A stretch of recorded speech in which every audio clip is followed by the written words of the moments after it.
What's up, everyone? Good morning. If you do not know me, my name is Justin. I'm studying abroad in Kenya right now, originally from America. And I'm just kind of showing that whole experience. So let's get into it. So right now I'm just on a walk around the sports fields.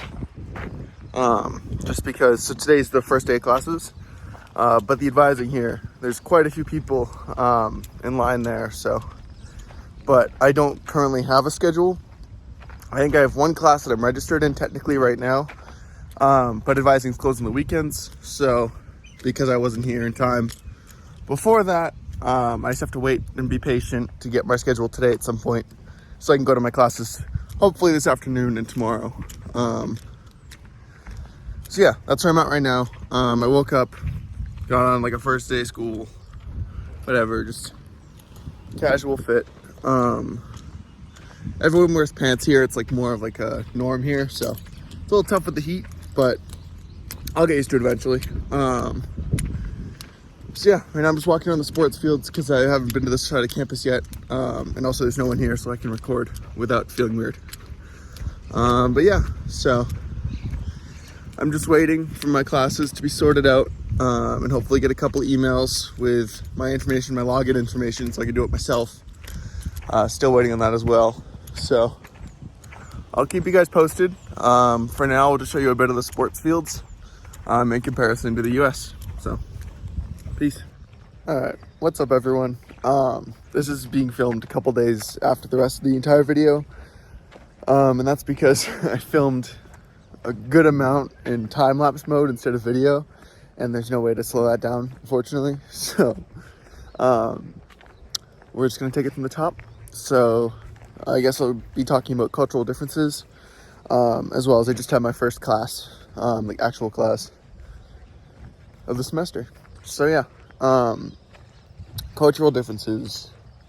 Where do I start? I guess like the structures here, I guess it goes along with pretty much like, there's something over here that's much different from the States where people, they're not maximalists. They don't just buy because it's new. They build things to last. They build things to work. And then when they don't work, they get new things. But until that happens, they have the same stuff. Sorry, I'm a little out of breath. But yeah, so you'll see phones that are like broken to us, like broken, but the screen still works enough. You can still call, you can still text, and use WhatsApp and whatnot. Pretty much everyone here uses WhatsApp instead of iMessage or anything like that, which is interesting. What else? Oh yeah, they use a lot more stone when they're building. I'm just walking through the sports fields right now. It's like a bit of a nature trail almost.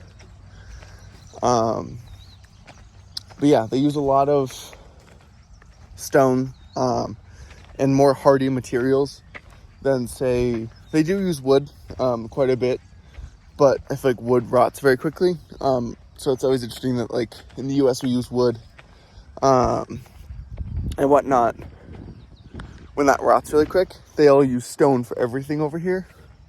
And I don't know if that's an environmental thing, if there's stone deposits or what. I haven't got that far into research yet. But that's different. Also, as an American, and for any Americans watching, something interesting to note is that there's increased security everywhere here, and it's due to Kenya's relationship with America. I'm just looking around because all the dirt is red, which is interesting.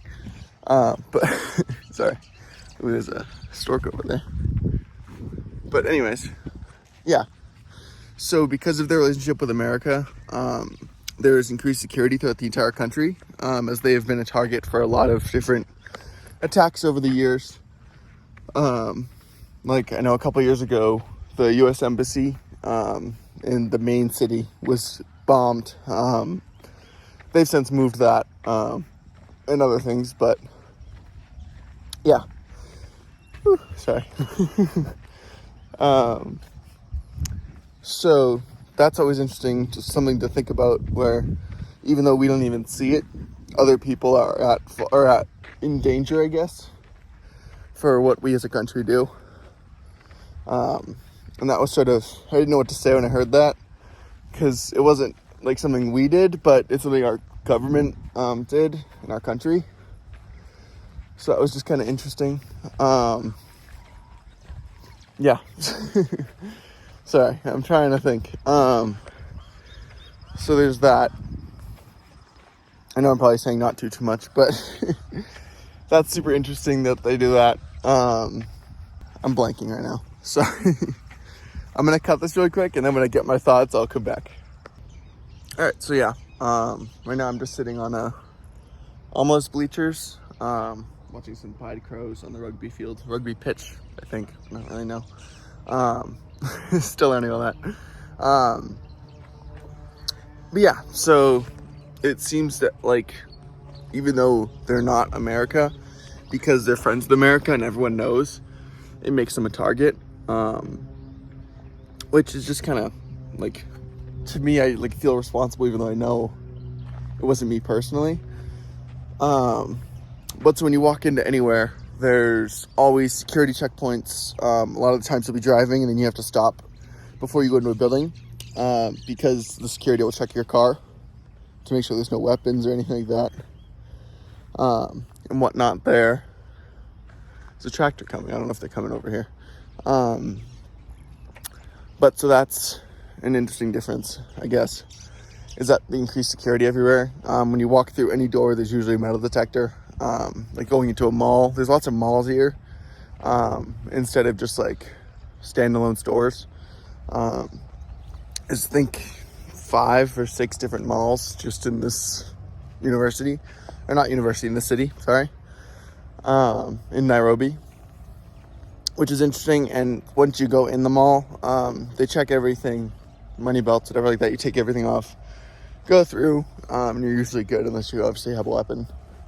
I'm not really sure what the procedure is, but I'm not really looking to find out. So yeah, another thing, these like water towers, you'll see them pretty much everywhere. People buy them because Nairobi as a city turns on the water, say 2-3 times a week, depending where you are. And if you run out of water, then you just have to go buy more. So a lot of families will get those big tanks, and it's just a water reserve. So any water they don't use, they just put in there, and they can use it throughout the week until their next fill up. So that's pretty interesting. It's a little different.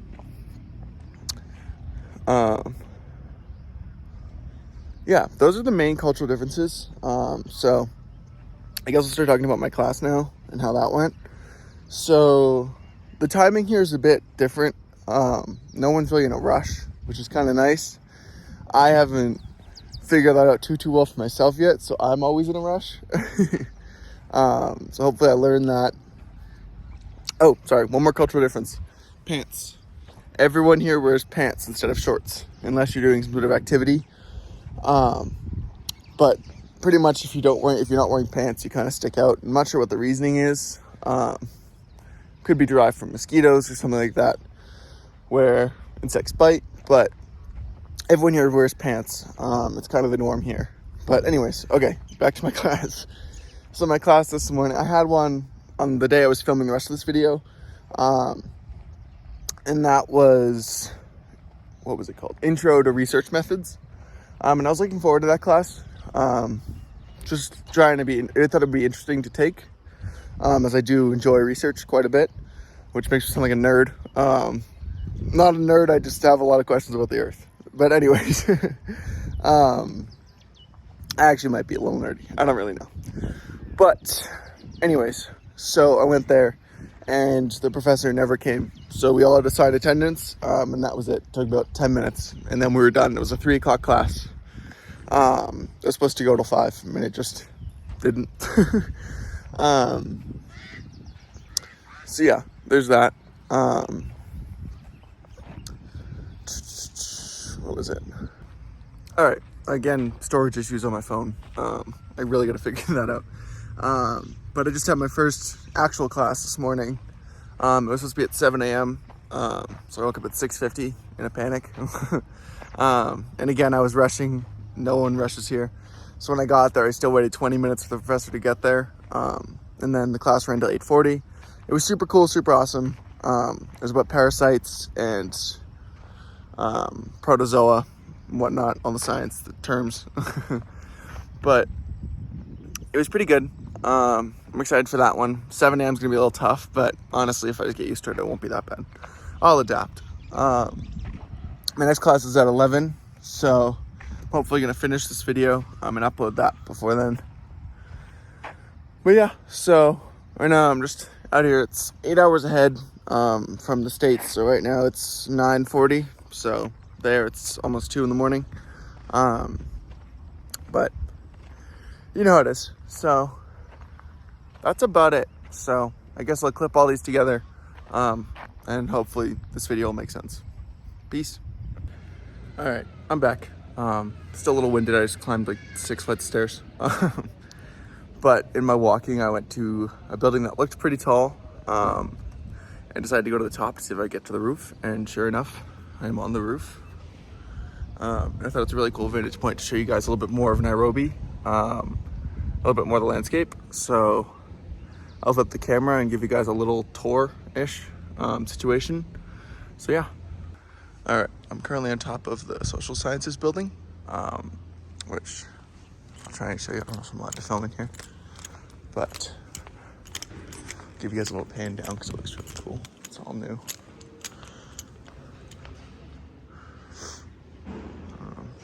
Yeah. So here I am on like a rooftop terrace situation. So I guess I'll pan right to left instead of left to right because it'll be, I don't know actually. Here's the pool.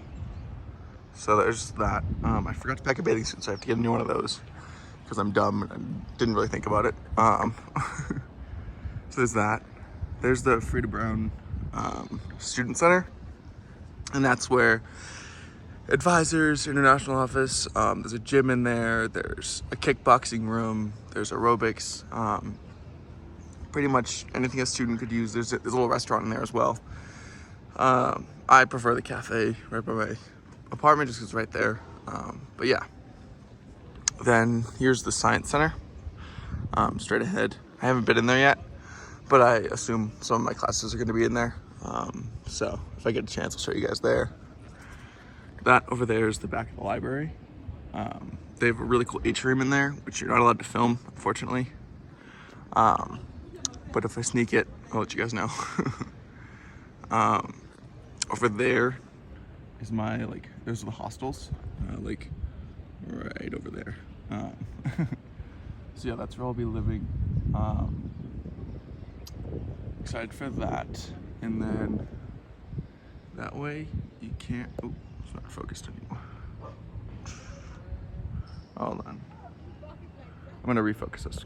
Okay, we're back. So right there is a church. I'm not sure which church, but hopefully I'll get involved with the church here as I was in Florida. The church closest is just across a bridge. You're not supposed to walk alone, and I don't know anyone who goes to church yet, so all in due time. Over there you can see a little bit of a city. I'm not sure what city that is. I don't think it's Nairobi, because I believe Nairobi is that way. So yeah, and then we got apartments, a lot of apartments in this part of Nairobi. It's a lot of residential. Big buildings, more apartments. These are some townhouses that are not owned by the school. Behind that fence is not owned by the school. There's actually, if you go, I'm trying to think, over that area, there's goats and chickens and all that, not owned by the school, but right next door, so you can hear them in the morning.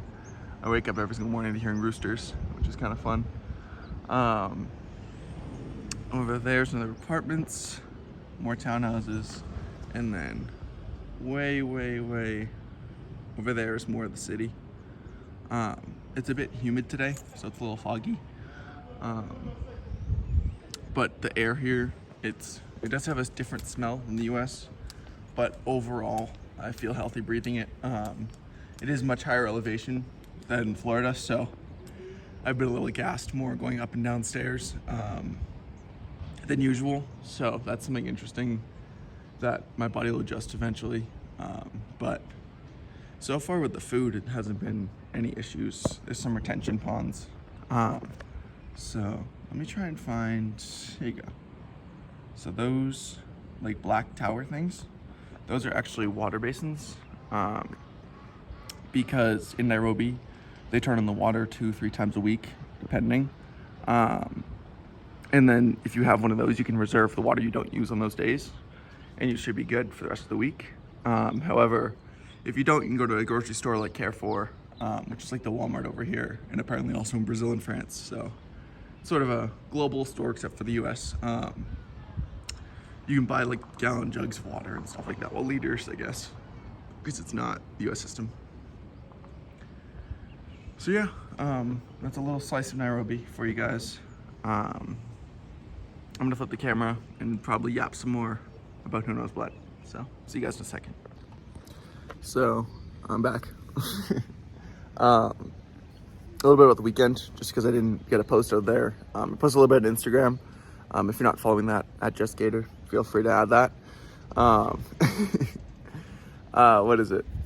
Yeah, I didn't really film because I didn't really do too much. We had a tour of the city on Saturday, but I didn't really film too much. I have like little clips of some city that I'll put in here sporadically while I'm talking. But I really kind of refrained from filming it all and have my phone out in general. Just due to, we had a little security briefing and the safety as a traveler and how to not be a target. And that kind of freaked me out. Just because this is the farthest I've ever been from the US, way overseas. This is the first time I've been out of the North America, not including like Mexico, Canada, but that's all North America anyway. But yeah, so we had a little briefing about just the culture here is a lot different. People here steal, a lot of pickpockets, but it's out of necessity. And through the briefing, it kind of seemed like it was very common. And if you're out on your own, you're immediately going to be a target and just like captured, whatever. And that kind of made me like a little frustrated. It was a little tough because I didn't really know anyone like at all. I know one girl from the States was here, and then a couple of international kids I was talking to, and there's a little group from Illinois I was talking to. But I don't really know any like people from here just too much yet, except for teachers and advisors. And there's no one really my age, so it was hard to connect.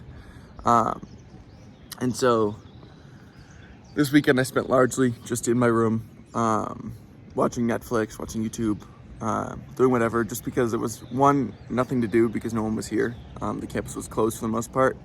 And I also didn't know anyone, so there was no like little side quests or anything like that. So I was just kind of on my own, and I just kind of sat in my room. And yesterday, my roommate was supposed to get here, and that was freaking me out all day because I had no idea who it was going to be, if we were going to get along, and really any information at all. And obviously, I'm a person who likes that. I like surprises. I like figuring it out as I go. But it was just a lot of change at once, and it kind of freaked me out. So I was like, well, I'm just going to stay isolated. I would lock my door constantly. Like, it took a while to like get the courage to go like outside of my room and do things. And the cafe I usually go to was closed for the weekend. So yeah, so it was a little rough weekend. But then my roommate got there. We met very briefly, but he seemed really cool. And later on in the night, I was watching a movie. I was watching the plane movie about the Uruguay plane. Interesting movie. Would not recommend it at nighttime or like bedtime, because I'm sure I probably missed a couple parts due to me snoozing a little bit, because I'm just like, I need action, and it was a little bit slower, but obviously it makes sense why it was slow. Really cool story though, end of the day. So yeah, so he was moving in, we were just kind of like a little small talks, whatever, but he seems really cool, and like a nice kid, so I'm happy about that. And that really eased my nerves a lot, because it showed me that, you know, I'm not on my own here. I'm not gonna immediately get like lose everything, get robbed, and do whatever. So yeah, that was something good that happened yesterday. And then this morning I was walking around, just going for a walk, because advising, whatever. I'm walking through this building, actually ran into 2 kids, international kids from Madagascar. And they seem super cool too. So definitely meeting some people. It is also interesting to note that from where I'm from, I am the only white person that I've, maybe one of the very, very few white people I've seen on campus, which isn't a big issue to me. It's just a really cool perspective, I guess, reversed, because I'm from predominantly white areas in the US. And it's a really cool experience. But it also kind of helps because then people are like, oh yeah, the bald white guy. Like everyone can kind of like, random people I don't even know yet see me in the hallways. And I'm sort of like a recognizable face. So that'll be really good. When I do start to make friends, I'll be pretty easy to spot in a crowd. But the people here, they're super nice. There's a little bit of like a accent barrier, and that's on my end. Just because I don't really know too much about I don't have like, I've done hours, days of research on different places around the globe, different things, but nothing can prepare you for being actually here in the community. So the accent's a bit tough to get, but I feel like every day it gets easier and easier. So yeah, all good things. Just being patient for everything to straighten itself out and unwrinkle the carpets, you know what I mean? That's not a saying, but but just like have everything be all laid out, have my class schedule done, start making connections, like have a routine. Because right now I'm just kind of like, wake up, maybe have a rice cake and peanut butter, maybe go to the cafe, try and figure out the money exchange. I am slowly but surely, and go from there. So yeah, I'll pick this back up if I get my classes, and if I don't, then I'll do a little outro. So, see ya. All right, if you made it this far, thank you. I love you. Thank you for listening to me yap. Made it this far, make sure to like the video and leave a little comment of, what should the comment be? Type bananas in the comments to say that you've made it this far in the video. This video is very raw, because it took me a couple days to film. Also my iPhone storage is driving me up the wall because I keep running out. So hopefully I'm gonna figure that out and get that working. So I can actually film things on a timely manner and edit and upload as soon as I finish them, instead of having to wait, delete a bunch of stuff, wait, get cut off in the middle of the video, yada yada. Anyways, I'm not gonna yap too much longer. Just be sure to like this video, subscribe so you guys can follow along still. I'm gonna try and get to a regular upload schedule eventually. Just once I get all the storage stuff situated, because it is driving me insane and it's preventing me from uploading as much as I'd like to. So yeah, I'll talk to you guys soon. Peace out.